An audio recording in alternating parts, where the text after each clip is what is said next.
Oi, voltei. Vamos seguir conversando então aqui.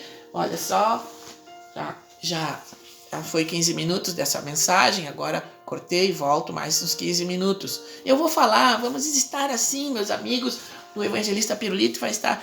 Vamos nos lembrar, vamos voltar uns anos atrás, quando eu creio que nossa nação entrou debaixo de maldição. Sim, nós estamos debaixo de uma maldição. O Brasil está debaixo de uma maldição. Todo o país que os seus governantes governam através de golpe, entra debaixo de maldição. Quer que eu te explique na palavra? Eu posso te explicar.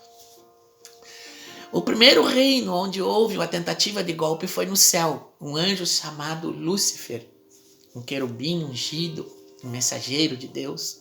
Ele era como se fosse assim, dos anjos, assim, um que tivesse fosse um general, entendeu? Ele não era ele tinha um poder, um brilho a mais. E ele assistia na presença de Deus. E ele dentro do coração dele passou a existir um desejo de ser igual a Deus, ou até mais que Deus. E eu vou estar lendo a palavra para que vocês vejam, porque não basta eu falar, eu tenho que ler a palavra. E eu peço para vocês aí na casinha de vocês, meus amigos e minhas amigas, peguem a Bíblia e aprendam junto comigo, porque eu estou aprendendo. Vamos ler junto. É junto que a gente aprende e é lendo, porque a fé, o saber da palavra vem pelo estudar, pelo meditar, pelo ler e pelo ouvir também. Entendeu? E ouvir a palavra de Deus. Coisa boa poder ler. Olha só, em Ezequiel, livro de Ezequiel 28:15. 28:15. Olha só, 28:15. Diz assim, fala sobre Lúcifer. Olha só. Você foi criado. Olha, Deus falando sobre esse anjo que ele criou. Olha só como esse anjo se destacava. Olha só. Você foi criado perfeito e viveu nas mais completas perfeição, até aquele dia em que a maldade se achou lugar no seu coração. A sua grande importância e riqueza deixou seu coração cheio de cuidados, e você pecou. Por isso perdeu a sua honra. Eu expulsei do Monte Santo de Deus. Eu o destruirei, querubim da guarda, no meio das pedras brilhantes. O seu coração se encheu de orgulho por causa da sua beleza. Ele era narcisista, ele se achava muito lindo, querendo se tornar ainda mais sábio. Você se corrompeu e a sua sabedoria, pois eu o castigarei, fazendo você ser humilhado diante de todos os reinos da terra. E depois lá em Apocalipse, esse era Lúcifer. Ele tentou se levantar e se colocar acima do próprio Deus, se achando mais sábio que Deus, meus amigos. E lá no livro de Apocalipse 12:11,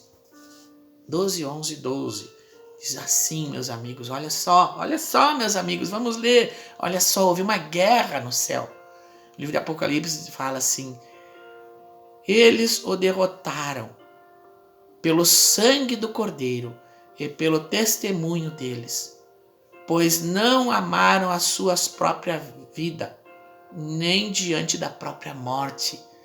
Está falando sobre a igreja que vai prevalecer na tribulação, que vai prevalecer contra o diabo nas perseguições. Tem muitos vão cair, muitos vão ser mortos, é verdade, mas a palavra diz aqui que tem muitos que vão prevalecer.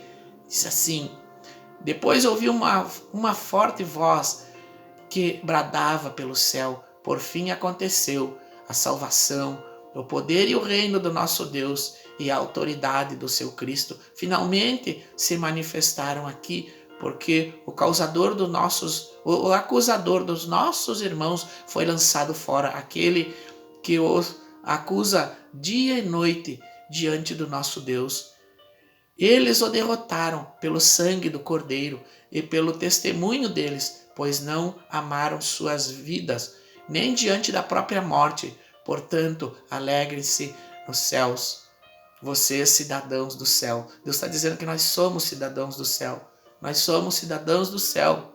Então, meus amados, nós somos cidadãos do céu. Nós temos que viver como se lá no céu nós já vivêssemos. E quando vem alguém e prega um novo evangelho, dizendo que bandido bom é bandido morto, que você tem que ter uma arma para você viver, para você não morrer, que você tem que depositar a sua fé numa arma e não em Jesus. Olha aqueles que foram salvos, olha o evangelho, a palavra de Jesus, olha o que ele está dizendo. Isso aqui é importantíssimo para você que é cristão e anda armado. Claro que é diferente, tem pessoas, meus irmãos, tem pessoas que trabalham na área da segurança, que são policiais, que precisam, né, que tem que andar armado, não é? Mas se você não é da área da segurança, você não tem que andar armado. Tem que andar armado porque tem assalto, né? Você tem que confiar que Deus que Deus vai livrar você, não é? Assim como está aqui, ó. E eles o derrotaram pelo sangue do Cordeiro e pelo testemunho, pois não amaram suas vidas, nem diante da própria morte.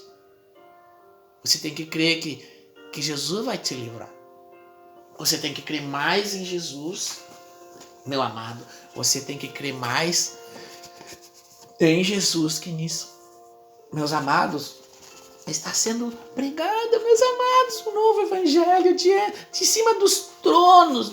Sabe que eu vejo assim, é como se Satanás estivesse se sentando no trono já. Porque as igrejas estão levando um falso Messias, um falso mestre para cima dos altares das igrejas. E aqui, meus irmãos, uma cena que eu achei tão deprimente, tão horrível. Isso aqui é a marcha para Jesus. E olha o ídolo que eles levaram para a marcha. Olha o ídolo. Olha só, eu coloquei, ainda escrevi ali, idolatria. As pessoas idolatrando, achando que isso aqui pode salvar. Lá no deserto, meus irmãos, no deserto, quando Deus livrou o povo da escravidão do Egito, chegou o momento que Abraão foi para o monte e não vinha com a pedra com os 10 mandamentos, não é? E eles então pegaram e derreteram ouro e coisa, e fizeram um bezerro para adorar. Esses aqui fizeram 38 para adorar uma arma, para adorar. Eles estão adorando isso aqui, eles estão ouvindo um novo evangelho que uma pessoa que faz tudo que Deus odeia, que Deus detesta, como não amar o próximo, está ensinando, e eles estão levando para que essa pessoa pregue um novo evangelho, o evangelho da morte, o evangelho de mate o seu irmão. E por isso que está acontecendo quando você olha o Jornal Nacional, uma pessoa que segue o falso evangelho, que segue o falso Messias, é capaz de chegar na festa do aniversário de um pai de família e sacar o revólver, uma pistola, e atirar no pai de família que está lá quieto, porque não é do mesmo partido que ele, porque não odeia os pobres como ele, entendeu? Porque ama a natureza que Deus criou, porque não quer que incendeie as matas que Deus criou, não quer que acabe com os rios, não quer que acabe com os peixes, com os agrotóxicos, não quer, porque uma pessoa que ama a Deus não destrói a criação de Deus. Porque ama o próximo, porque quer que quando uma pessoa fique doente, chegue no hospital e tenha um hospital.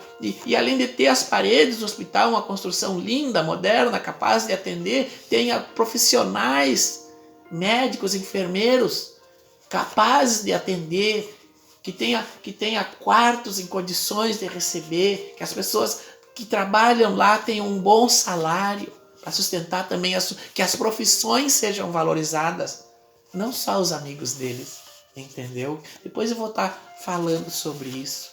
Olha só, são coisas detestáveis a Deus, a injustiça. Lucas 9:23 diz assim, meus amigos: Jesus dizia a todos: se alguém quer vir após mim, negue-se a si mesmo, e dia a dia pegue a sua cruz e siga-me. Pois quem quiser salvar a sua vida, perdê-la-á. mas quem perder a sua vida por minha causa, ganhá-la-á. Se você não é capaz, não ama a Deus, é capaz de dar vida por Deus, dar vida pelo Evangelho, você não é digno de ser chamado de cristão. Porque os apóstolos deram a vida pelo Evangelho. Eles morreram de forma terrível. Eu estava vendo aqui, Paulo morreu decapitado. Eu nem vou ler agora porque para ficar mais rápido. Outro morreu numa cruz em forma de X. Pedro morreu numa cruz de cabeça para baixo. João, o apóstolo João, foi jogado dentro de um caldeirão de óleo fervente. Mas o que havia em João, o Espírito, o fogo, o óleo do Espírito, que havia em João era mais quente que aquele óleo. E Deus não permitiu que o óleo queimasse ele. Ele saiu ileso de dentro daquele caldeirão de óleo fervente. E ele morreu na ilha de Patmos, me parece. Não é? Ou em Éfeso, não sei, no final da vida dele, não sabe se ele foi liberto lá da ilha. Mas ele ficou velhinho, preso, isolado, numa ilha. No meio do mar. Mas ele não negou Jesus. Os apóstolos, meus irmãos, eles morreram, mas não negaram. E quando você apoia isso, aplaude isso, numa marcha que dizem que é para Jesus. Meu Deus, como é que pode, meu Deus, eles dizerem que essa marcha é para Jesus? Carregando um bode desses, cometendo um pecado terrível de idolatria, confiando mais em armas, seguindo um outro evangelho que a palavra de Deus diz que se alguém mover um tio, uma vírgula, ou se alguém trouxer um outro evangelho que não o que está escrito aqui nessa palavra, diz que essa pessoa seja anátema. Anátema quer dizer que seja maldito. Quem distorcer a palavra de Deus ou colocar outra palavra acima da dela, acima da dele. Meus irmãos, isso aqui na marcha para Jesus, meus irmãos, eu vou confessar para vocês, quando eu vi isso na televisão, sabe o que me veio, irmãos? Sabe o que me veio quando eu vi isso aqui na televisão, meus amados? Me veio a imagem daquele carnaval, lembro que uma escola de samba fez um personagem de Jesus e outro de um demônio que arrastava Jesus, sabe? Eu acho que aquela imagem foi menos ofensiva a Cristo do que isso aqui. Porque aqueles lá não conhecem Jesus. Agora essas pessoas aqui professam o nome de Jesus. Assim como os fariseus e os escribas que assassinaram Jesus professavam. Que prenderam, que levantaram falso testemunho contra Jesus até matar ele em morte de cruz.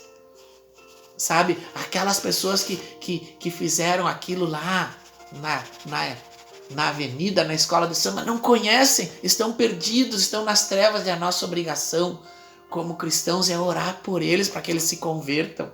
Não é amaldiçoar a vida deles, porque Jesus disse: eu não vim para julgar. Eu vim para salvar. E salvar quem? Salvar quem está lá na avenida, vivendo lá de escravo de Satanás. Nós como igreja, meus irmãos, temos que orar por aquelas pessoas. Agora você vê a igreja levando o bezerro de ouro deles para a marcha, para Jesus. Para que empresários que fabricam esses instrumentos de morte enriqueçam. Jesus disse: ama teu próximo como a ti mesmo. Quem não tem pecado, atire a primeira pedra. Vocês que estão aqui, que se acham tão sábios, vocês, pastores, que permitem que essa pessoa, que eu espero que um dia se converta, porque ele está nas trevas, ele precisa se converter. Não basta dizer Senhor, Senhor, para ser salvo. Não, a palavra de Deus diz que conheceríamos os que são dele pelos frutos. Porque uma árvore boa não pode produzir frutos maus, assim como um espinheiro não pode produzir frutos bons. É a palavra de Deus, é o evangelho que eu estou dizendo para vocês. Meus irmãos, eu peço a vocês que vocês abram o olho nas próximas eleições Eu votei mal nas eleições passadas e já pedi perdão. Espero que você também já tenha pedido. Isaías 19, 29:3 fala do povo que se aproxima de Deus com a boca, mas não com o coração. Não adianta você dizer que é cristão, mas o teu coração está adorando Mamon, só pensa em dinheiro, dinheiro, dinheiro, dinheiro, dinheiro, dinheiro. Mansão, mansão, mansão, mansão, tem não sei quantas mansão, não sei quantas motos, não sei quantos carros, dinheiro, dinheiro, dinheiro, dinheiro. Jesus diz para essas pessoas: louco, essa noite me pedirão a tua alma, e o que tu tens juntado, o que tu tens feito, as tuas obras, é para glorificar quem? Para quem será? Tu estás glorificando a Cristo com as tuas obras? Tu estás glorificando a Deus ou a Satanás? Meus irmãos, depois daqui tem 2 caminhos. Pena que não tem nenhum pastor, a não ser o pastor Antônio Carlos, que eu vejo pregar lá em Brasília, na televisão, pregar a verdade. Eu acho que tem algum outro, mas que eu me lembro assim, são muito poucos. E eu quero honrar quem tem honrado o evangelho, que eu lembro, o senhor pastor Antônio Carlos, da Igreja Presbiteriana do Rio de Janeiro. É o único desses famosos que eu vejo que não se vendeu. Oh, glória a Deus pela sua vida, porque certamente o seu nome está escrito no livro da vida. O Senhor não trocou, pastor Antônio Carlos, o seu chamado por um prato de lentilha, por uns trocados ou por uma barra de ouro, como eles estão fazendo agora lá. Não é? Meu Deus, é tanta falta de temor a Deus que eles estão colocando até a foto deles na Bíblia. Eu vi outro dia, eu não acreditava que ministros desse governo colocaram a foto deles na Bíblia e eles visitavam os prefeitos e pediam dinheiro, dizendo que era para a gráfica, para imprimir Bíblias com a foto deles. Meu Deus do céu, que falta de... Meu Deus, eu nem sei, não tenho palavras. Imagina tu imprimir uma Bíblia agora com a foto de políticos. Meu Deus, o que faltava? O que mais? O que mais está faltando?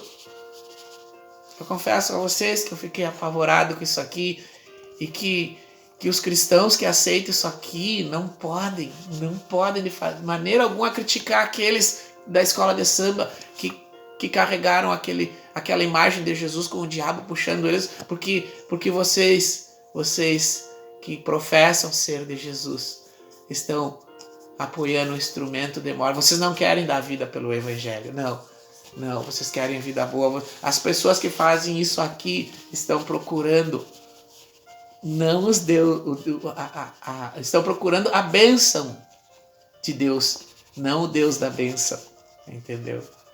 Procurem Deus pelo que Ele é, não pelo que Ele faz, o que Ele pode fazer. Meu Deus, que tristeza ver isso aqui, quando eu vi isso aqui, meu Deus, que vergonha para a igreja brasileira isso aqui. E ainda fazem uma procissão, uma marcha. Jesus não está aqui, ou ali, ou lá, Ele está dentro de cada um de nós. Deus, que as pessoas venham acordar. Que grande pecado, que grande queda está sofrendo a igreja brasileira. Quem diria que a igreja ia descer tão baixo e abrir mão tão fácil de Jesus. Eu fico imaginando que se uma pessoa vem mentindo, enganando, assim, de uma forma escandalosa, na televisão, não sem a menor vergonha de mentir, enganar as pessoas. São milhares e milhares de mentiras de 3 ou 4 anos. Mentiras que matam, que assassinam, mentiras que empobrecem, que causam fome. Que impedem que as crianças tenham alimento em casa, o leite. Mentiras que empobrecem o trabalhador, que defraudam o salário do trabalhador, enquanto bilionários ficam mais bilionários. Eu tenho material sobre isso que eu vou estar trazendo dentro dessa conversa sobre a política, porque estamos chegando próximos às eleições. Meu Deus, que tristeza ver isso. Perdoa a igreja brasileira, Senhor. Perdoa a igreja brasileira. Meu Deus, tem misericórdia da igreja, Senhor. que a igreja brasileira acorde e parem de adorar esses bezerros, meu Deus, em nome de Jesus. Daqui a pouco eu sigo a outra parte, essa é a parte 2, foi a parte 1 e agora em seguidinha já vamos para a parte 3 desta mensagem.